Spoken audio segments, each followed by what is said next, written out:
Hello, everyone. Today I want to play with two things. One is hand washing. Everybody's talking about it. And the other thing is active listening.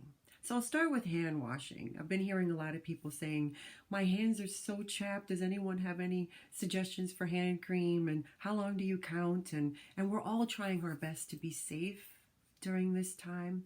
And I wanted to introduce the idea of hand washing as a beautiful ritual.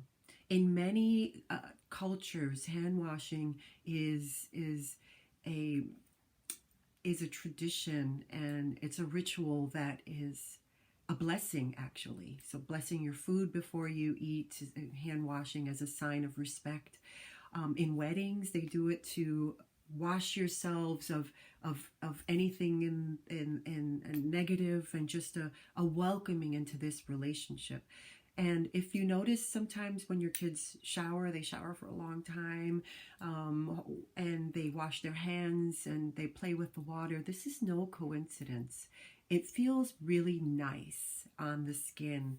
It's a very healing process. So next time you're washing your hands and you're counting, try to take the opportunity to feel the water on your skin, and the warm water, and give thanks that we do have warm water in most cases, and soap, and take the time to slow your breath and really focus on what you're doing and giving thanks, and look at it as a way, when you're done washing your hands, you have a fresh start, a renewal.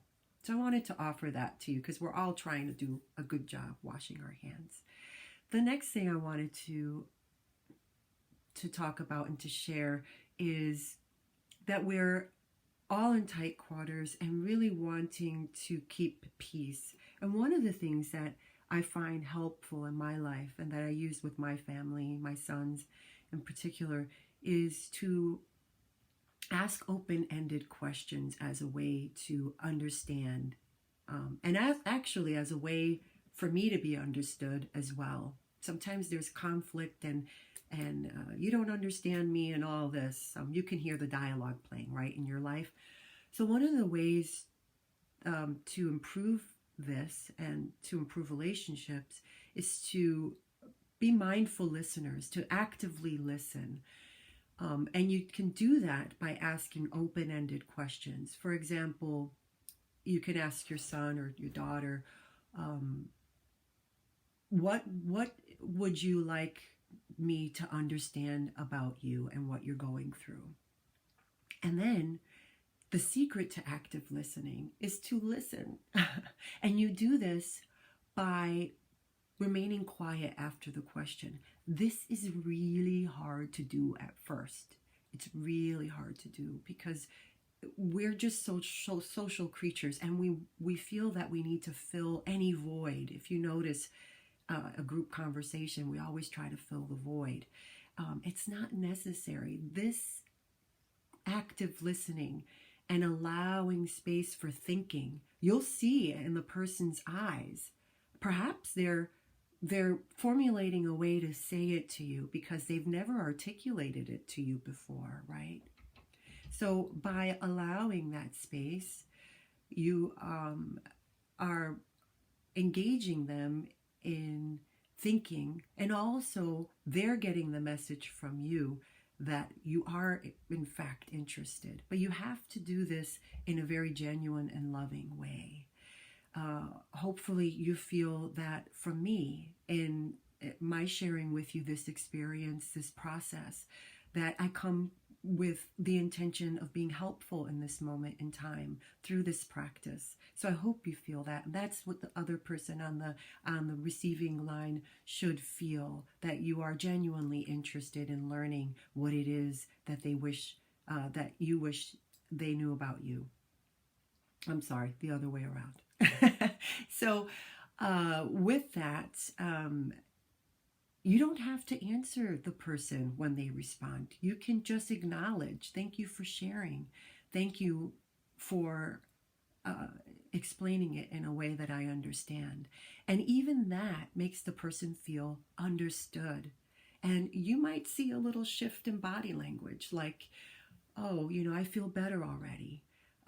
By allowing them that space, they may feel that that's enough. And if you do have a response, gently provide it, with the expectation of just giving them the the the answer that you do understand. You don't have to fill that either, with your story or anything like that. What happens in relationships, usually it's a give and take. If it's a healthy relationship, you will receive the same benefit. Maybe not in that moment, but it will happen. So active listening, it's a way to understand and validate someone else and what they're going through, and hopefully they do the same for you. I hope that helps. So if you want to take this time, you can maybe think about a situation that you'd like to improve, a relationship where there may be some misunderstanding, and formulate some open-ended questions that you think might interest the other person enough to have them stop and think. Okay? So I'm going to set the timer, and this is your time. You can write about anything. And we will spend the next 5 minutes in this space. Ready? Here we go.